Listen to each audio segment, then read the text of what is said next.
Hey everybody, I'm DeoGenZ. Welcome to my Pokemon+Nobunaga's Ambition Let's Play, or walkthrough, however you want to look at it. I personally see it as a Let's Play, since it's not as informative as I like to make walkthroughs, but hey, you call it as you please. Today we're going to be taking on Nauhimi, and Nauhimi sounds like a weird name. Again, I might be mispronouncing it. It's spelled Nouhime.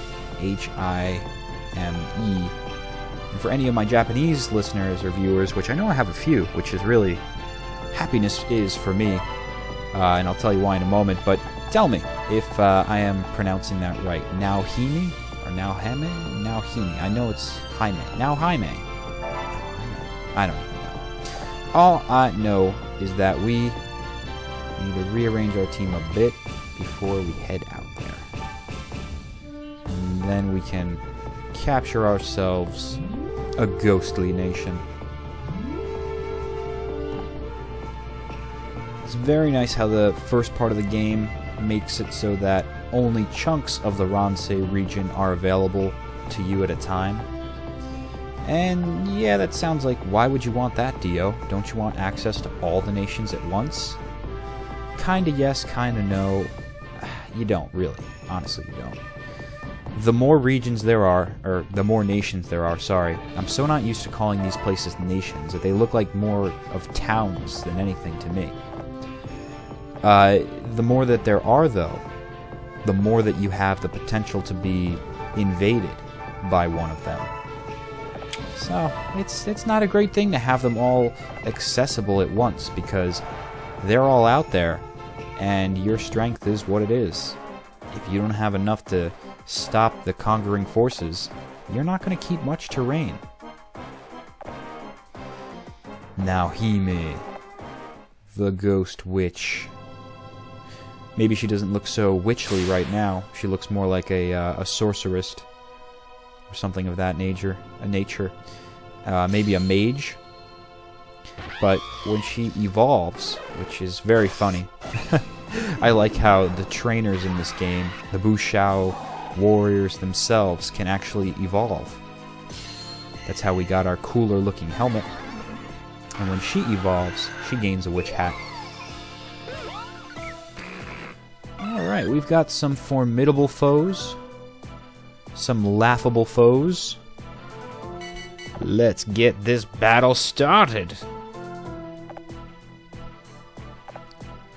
Okay, yes, you're telling me how this map works, I'm sure. That flame, I'll tell you what it does, because she cannot. It just hurts your Pokemon. Now, something to keep in mind, very important here, is this is all post-recording I'm doing. Okay?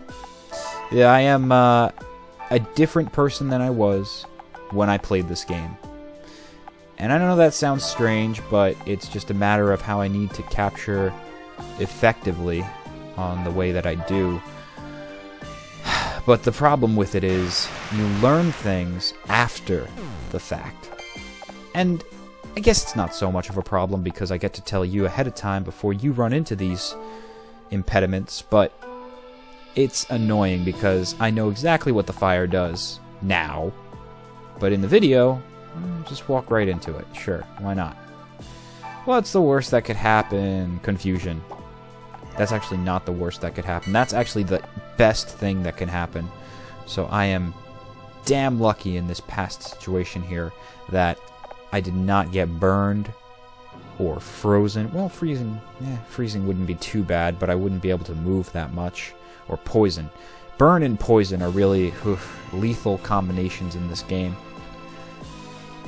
I mean, it's a lethal combination in the real RPG, sure, but or the main RPG. It's not like this is a non-real game, but it takes longer. You've got a lot more health points in the RPG, the main series, than you do here.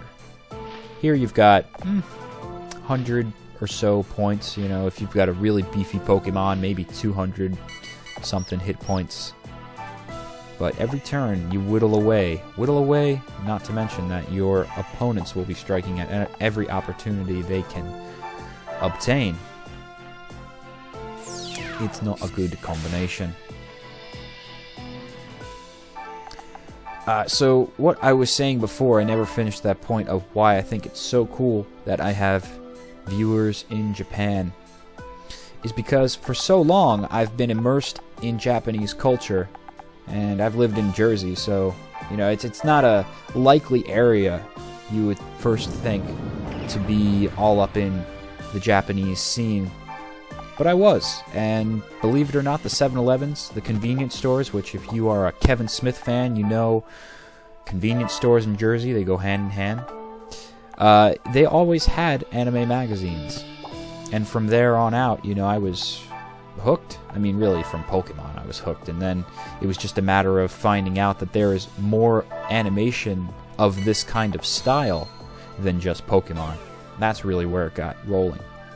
So when someone from Japan says that they like my videos, it really makes me happy, because it lets me know that despite our cultural differences, whatever they may be, I've melded pretty well with what their culture has produced, which I enjoy heavily. But that's, you know, what it is to be an otaku, I suppose. And that's not a bad thing. It's kind of like calling someone a sports aficionado. It's not a bad thing. I'm an otaku. I could tell you not much about Japan, but I can tell you a lot about the anime and the manga. I would have liked to go to Japan one day, but it seems so risky. I really don't know. I really don't know. The Fukushima, oh, son of a bitch. That's the other caveat of this fire that I failed to mention. It's a moving flame. It's not stagnant. It won't just remain there waiting for you to stupidly run into it like I did with my Luxio. Nope. It moves around. This whole course really moves around. And it's interesting because you never battle, in theory, on the same course twice when it comes to this map. And what I mean by that is that these Mischievous statues that block your way, get in your path, they reroute you. So in essence, they kind of form a live maze every time you enter the battlefield, which I think is just cool as anything. But I don't know about Fukushima. I read too much. And I just can't. I can't get over the fact that there should be probably a lot more radiation than there is being reported on. I think it's one of those situations, just like here in America we had with the Gulf oil spill a couple years ago. My dad works in the Gulf, and he doesn't see anything. You know, he doesn't see blobs of oil. But that's just the thing. If you can't see it, and you can't report on it, you can't make it sensationalist, and no, you can't see radiation, you're just dead. It does not react well with us. Damn, I can't believe Galley's gone already. You know, just because you can't popularize it and put a face to it doesn't mean it's not a real threat. It definitely is. And what ended up happening in the Gulf, what they're finding now, scientists who are actually looking into it and not just going surface deep, they're finding that a lot of that dispersant and other crap that we threw on the oil, trying to break it up, trying to rectify it however we could, all that gunk is sinking to the bottom of the sea. And now, it's a shit story. It's a shit story for all the wildlife there. And I don't recommend, if you're a meat eater, I'm personally a vegetarian, so I don't have to worry about this. I don't recommend you eat anything that comes out of the ocean, ever. Ever. Even if it's not from the Gulf, which I don't think there's any life in the Gulf left, to be honest. But no, I got a real big education this last semester. Had my first environmental science course at my community college, and hopefully I have more advanced environmental science courses when I go out to Colorado. I say I hope because man, if that was it, I would like to have the solutions course. There were so many things that we learned, but it was really overwhelming at the same time. You know, because it's things that you knew at the back of your mind were wrong, but you didn't know how wrong until you had it read out to you like this. And the problem with that course was there really was no silver lining, you know, and no, and not everything needs to have a happy ending. But what does kind of it makes me a little discomforted here, is that there doesn't seem to be a whole lot of solutions either. And the supposed solutions, when it comes to pollution cleanup, energy reworking, and things like that, all of them are heavily, heavily thwarted by companies who don't want to change, developers who don't want to make sure that land is reserved for just oxygen. You know, that's a vital resource people often forget. That's another thing that doesn't necessarily have a face to it, but hey, you can't live without it. And it plays a huge role in your life every day. In fact, you wouldn't be here if you didn't have oxygen. But in the same respect, you can't ignore radiation just because you can't see it. No, you definitely need to live without it. But ignoring it and still going to Japan, I feel it's like, oh man, I know better. You know, that's the thing. I know better, and yet I still want to go to Japan. Japan has been always one of the top countries I've wanted to visit my whole life, and this had to happen. I got really mad, I should say, when I was in that environmental science course, not only because there was far and few solutions, and the ones that were there were being argued very non-logically, but also the poor planning when it comes to infrastructure. It's diabolical. All that radiation really is, all that nuclear power truly is a glorified steam operation. That's all it really is. It's a quick way to burn off water to produce steam for electricity. Basically, you know, nuclear power plants 101. They have graphite rods with uranium enriched inside of them, so the graphite's holding the uranium there. Don't know why it's attracted to graphite. You know, it's probably a chemical thing. I've not taken chemistry yet. I have in high school, but like I remember any of that. But you know, they keep these in holding tanks because the uranium rods are highly reactive, as we can see in Fukushima in the meltdown, and Chernobyl and 3 Mile Island, and time and time again, these are highly reactive substances, and it heats up so incredibly fast, so hot, that they need to constantly be submerged in water, and they need to constantly be not only in water but in a flow of water. It needs to be always intaking new cold water. And that's why you most often see nuclear plants by rivers and things like that, because they need to have an intake valve right by a water source, otherwise they cannot keep those rods cool. So right off the bat, that's just a red flag to me. You can't, forget about the fact you can't even shut it off. Just the fact that you need a body of water. You absolutely, positively need a body of water in order to run this thing tells me that this is not a good energy solution. You know why? Because tides rise, okay? Forget global warming. You want to be a freaking conspirator and say that there's no such thing as global warming, which if you do, leave this channel now, please. I can't stand it. Unless you could present some kind of... No, you can't, alright? It's been completely debunked. If you think there's no such thing as global warming, you're doing poor research.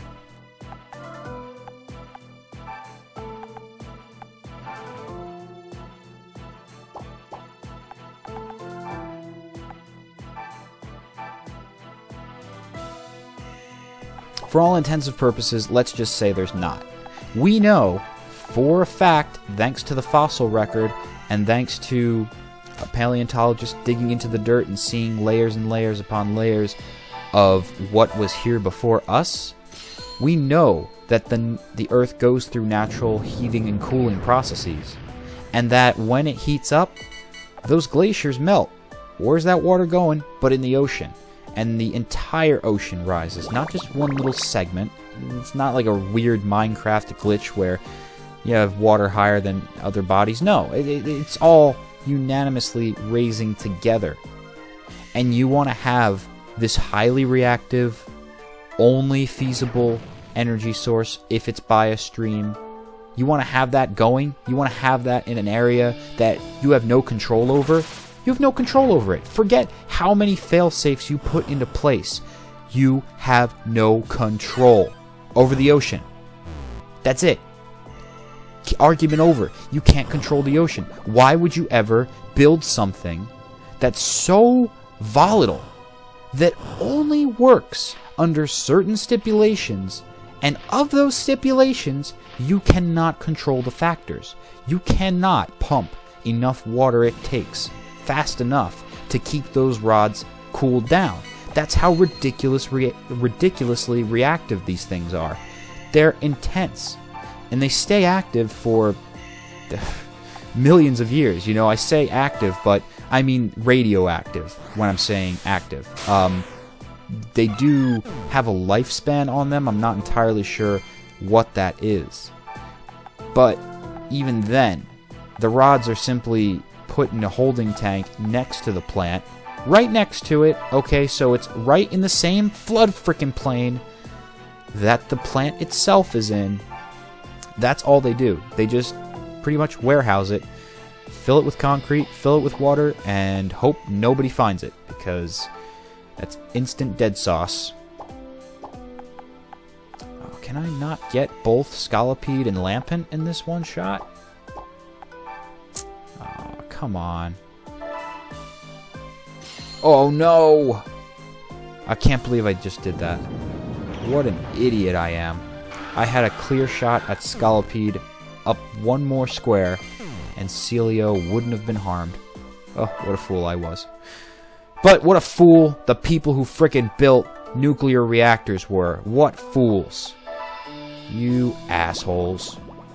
Cheap power mine. Fucking dicks. You know that nuclear only supplies the US with 20% of its electricity. 20%! That's all it friggin' does. For all that steam that it's blowing up, might as well be blowing smoke up your ass, because it's doing jack shit. It's really not producing that much power that it's been propped up and propelled for people to believe. You know, and since these things are radioactive for millions of years, it's an area, if these places melt down, that we cannot go to for millions of years. I don't know about you, last time I checked, average human lifespan is about to 100. These days in developed countries with good modern medicine, good diet, and exercise. And since I got all those, you know, that's cool. I'm probably going to live to 100. Who knows how long I'll be doing LPs for, but it doesn't matter. I still won't be able to go to Japan because some idiots, some selfish, money-grubbing, power-hungry fools thought that it would be a neat idea to put essentially a star. You know, they're trying to capture the energy of a star, a nuclear reactor. The sun is a gigantic nuclear reaction, and that still hurts us. I mean, that, as many miles away from it as it is, that still can burn us and give us cancers. Miles and miles away. That's what nuclear reactors do. That's what stars do. And we tried to put a star on this planet and try to absorb power from it. And the weirdest thing, you know, when I talk about getting power from a star, getting power from the sun, you know, there's two ways that you can get. There's two ways you realize that you can get electricity from a star. You could either foolishly, like people have already done, try to make your own star, which, yeah, we see how well that's worked and how good of restrictions we can put and how many fail-safes there can be. Doesn't matter. Put all the fail-safes in the damn world you want. As soon as you get flooded, as soon as the power goes out, you're screwed. You're screwed. The plant is fucked. But you can also get star power from the sun. You can just absorb the photons through solar panels, which is beyond me why we're not further in the development of that technology, but you know, I don't run things here. I'm just, you know, a bystander, a outspoken bystander, steeped in science. But that's what we choose. We have two ways, you know, two main ways to get electricity or to get power. Even, you know, you want to consider the thermal power we gain from the sun as another star energy method. Nice! Oh, I'm so glad we have Lux Ray before moving to Nobunaga. That is what I wanted. Yeah, so we choose the most idiotic, inane way to harness star power. And now that I said star power, I'm thinking of going to play Guitar Hero. So, in the next episode, we will continue on ranting, conquering nations, and so on.